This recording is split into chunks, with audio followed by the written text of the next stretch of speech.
Before we begin, we need to define a few words. Racial discrimination occurs anytime someone is treated differently solely due to their race.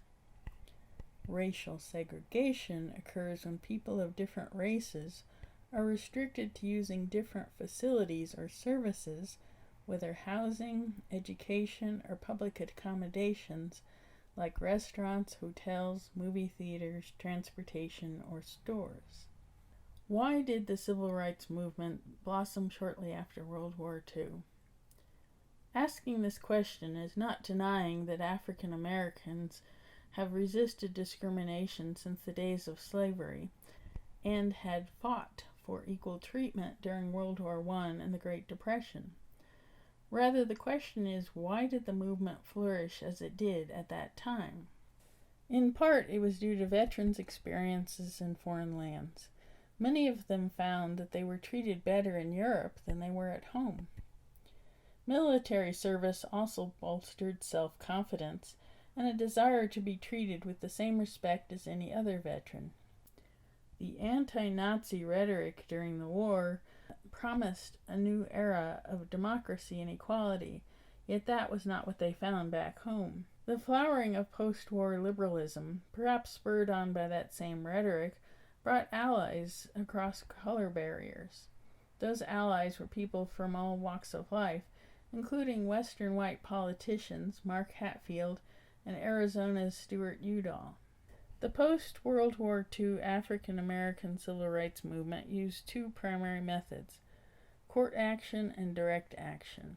Court actions were primarily aimed at desegregation of schools during this time period. We will talk about segregation of the Denver schools in more detail later. Some court actions were aimed at discrimination in public accommodations, but mostly those were the target of direct actions like demonstrations, sit-ins, boycotts, and other civil disobedience. The Congress of Racial Equality, also known as CORE, was founded in 1942 by an interracial group of 50 University of Chicago students, about half black and half white. CORE pioneered key direct action tactics, using sit-ins and other forms of civil disobedience to challenge segregation. After winning victories in northern cities in the 1940s and 1950s, CORE became active in the South with the lunch counter sit-ins of 1960. CORE chapters were formed in Denver and Colorado Springs in 1942.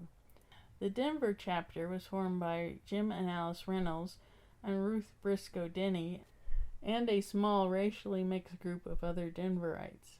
In 1943, CORE organized a sit-in in the whites-only section of a segregated theater in Denver and picketed outside. Several picketers were arrested. They were released after their attorney wrote to the city and explained that the theater was violating the state's civil rights law. CORE also picketed businesses that refused to hire blacks, specifically targeting Denver's downtown retail stores, grocery stores, cab companies, and public utilities. In 1949, Edmund and Rachel Noel moved to Denver after Edmund accepted a position as staff physician at Rose Medical Center in Denver. Rachel Noel had a master's degree in sociology, but she was turned down for jobs due to her race. In 1955, Rachel Noel was offered a position at the Denver Human Rights Commission. The Noels lived in the Five Points neighborhood for their first few years in Denver. They moved to Park Hill when their children were school age because the schools were better. Rachel Noel's daughter was not allowed to join the white neighborhood Girl Scout troop. Noel and another African American mother started Troop 508 for minority girls. Rachel helped integrate the Girl Scouts in Colorado. In 1960, the Noels learned their daughter would be transferred to Barrett Elementary School, even though Park Hill School was closer. Barrett Elementary School was small, cramped, and made up entirely of African American and Hispanic students. Barrett had outdated second-hand textbooks and inexperienced teachers. Noel's son was sent to a middle school with almost entirely minority students. The school he was sent to was of a much lower quality than the junior high white Park Hill students attended. The same thing happened when their son attended high school in 1962. African American and Hispanic students were sent to Manual High School, while white students were sent to East High School. Rachel Noel realized the district was redrawing the lines of attendance to segregate minority children into lower performing schools, while white children were sent to much better schools in the same neighborhood. In 1965, Rachel Noel ran for a position on the Denver Board of Education and was elected to the seat. She was the first African American on the Denver Board of Education. She was the first African American woman to hold public office anywhere in the state of Colorado. Rachel began investigating the segregation of Denver schools. Her committee found Denver public schools practice de facto segregation. De facto segregation means that there is no law that requires segregation, but the way the laws are applied, either by individuals or by the system, results in segregation. In this case, the boundaries for Denver school districts were being redrawn as needed to make sure white and minority students were sent to different schools. Rachel Noel introduced Resolution 1520, the Noel Resolution, to the Denver Board of Education. Resolution 1520 explained the findings of Rachel's committee and called for an immediate end to de facto segregation in Denver schools. The resolution recommended closing some of the overpopulated schools minority children were sent to and integrating students into quality schools across the city. It also called for textbooks which talked about minority people in history. Many white Denverites violently protested against the Noel Resolution. Rachel Noel received threatening calls and letters. Denver students were supportive of the Noel Resolution. When parents gathered to protest the resolution, over 200 high school students of all races formed a counter-protest to show their support. In January 1969, the Denver School Board passed the Noel Resolution. The Noel Resolution was repealed in June of 1969 when a new school board took office. Many parents were angry that the Noel Resolution was repealed. An African American chiropractor named Wilfred Keyes organized a group of parents to sue the school district for discrimination. Dr. Keyes' house was bombed, but he continued the case. In Keyes versus School District 1, Denver, the U.S. Supreme Court ruled that Denver public schools were guilty of de facto segregation. The Supreme Court also found that the schools for minority students were far worse than schools for white students. The Supreme Court called for Denver schools to integrate immediately.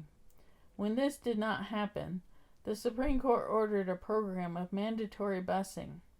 Denver was the only city outside of the South which was required to integrate by court-ordered busing. Some minority students were sent by bus to white schools, and equal numbers of white students were sent by bus to minority schools. A Denver public schools bus depot was bombed, destroying between 20 and 30 buses. Busing remained in place in Denver until 1995. Neither Rachel Noel nor Alfred Keyes promoted busing for integration, but Rachel later said, "If it took a bus to do it, then so be it." Rachel accepted a position on the faculty of Metro State University in 1970. She founded the MSU African American Studies Department in 1971 and chaired it until 1980. In 1976, Governor Richard Lamb appointed her to the University of Colorado Board of Regents. She was the first African American on the Board of Regents. Rachel Noel died in 2008. The civil rights movement in the West moved beyond the black-white dichotomy seen in the South. Quintard Taylor warned that civil rights goals and strategies employed by African Americans did not automatically apply to other ethnicities. In 1962, Dr. Jose San Martin explained why Latinos in San Antonio did not embrace the civil rights movement. Our roots are different, our problems are different, our solutions have been different. Therefore, our philosophy is different. In 1964, the editor of a Native American newspaper wrote, "Many people are equating the struggle of the American Indian with that of the American Negro. Actually, their situations are almost exactly opposite. The Negroes are striving to attain assimilation with the dominant white society, while Indians are striving to resist this forced assimilation with the rest of society." However, Quintard Taylor emphasized that while the details might be different, they were all seeking fundamental rights of social justice, voting rights, and housing rights. Moreover, some Chicanos backed African American protests, as did some Asian Americans. In addition, some African Americans backed Chicano protests. Other ethnicities were inspired by the progress of African American movements and learned techniques and methods that they applied in their own ways. First, I must apologize for the fact that I will probably mispronounce some of the words in this section because I do not speak Spanish. I'm doing my best. Former boxer Rodolfo Corky Gonzalez was a member of Los Voluntarios, a Hispanic political group within the Democratic Party. In March 1969, Corky Gonzalez organized the Crusade for Justice conference in Denver. The Crusade for Justice brought attention to the plight of Hispanics living in Colorado.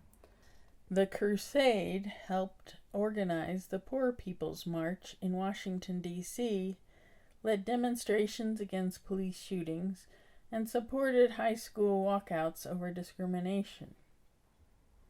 Plan Espiritual de Aztlan was adopted as a manifesto for the movement. The plan called for the mass mobilization of Chicanos under the new identity of Mestizo Nation. In 1969, Hispanic students in Denver high schools were shamed by teachers for speaking Spanish, and a teacher intentionally mispronounced students' names. Students at West High spoke to the administration about their concerns, but nothing was done. The students walked out to protest discrimination. The police were called. The newspaper, the West Side Recorder, said, "Nightsticks started swinging and cops were pulling girls' hairs by the handful, beating kids savagely. Police used pepper spray and arrested 26 students. The next day, students from Manuel, Lincoln, South, and Thomas Jefferson high schools joined students from West High. At least 1,000 protesters were there. Members from the Students for a Democratic Society and the Black Panthers joined in. These were people of different races that supported the students in their grievances and demands." Another newspaper wrote, "Kids were throwing bottles and rocks and everything at the policemen, and cars were being destroyed." Denver Public School Superintendent Robert D. Gilberts agreed to change the curriculum and the teaching staff. The teacher who insulted the students was transferred to another school. Escuela Tlatelolco was a dual-language school established in Denver by Corky Gonzalez in 1970. Its mission was to guarantee a quality education while incorporating a focus on cultural heritage and social justice into the curriculum. The school gained national prominence. In 2004, the board decided to contract with Denver Public Schools as a charter school. However, DPS ended the contract in 2016. Escuela Tlatelolco closed its doors in 2017. La Raza Unida was a political party established in 1970 throughout the U.S. Southwest. In Colorado, La Raza worked closely with Corky Gonzalez and the Crusade for Justice. La Raza was initially focused on registering voters and supporting political candidates. During the late 1970s, the La Raza Unida party decided to change tactics from a get-out-the-vote organization to a more community-based, grassroots, revolutionary nationalist format, seeking the unity of all Chicanos, other Latinos, and Native Americans in the American Southwest, commonly called Aztlán. Magdaleno Rosa Villa, known as Lynn, spent several years helping organize workers in Colorado before he was chosen as lead organizer and spokesperson for the United Farm Workers in Colorado. In 1972, Avila helped organize the grape and lettuce boycott in the San Luis Valley in Colorado. Avila was an influential figure during the Chicano Movement in the 1960s and 1970s in Denver and ran for public office for the La Raza Unida party.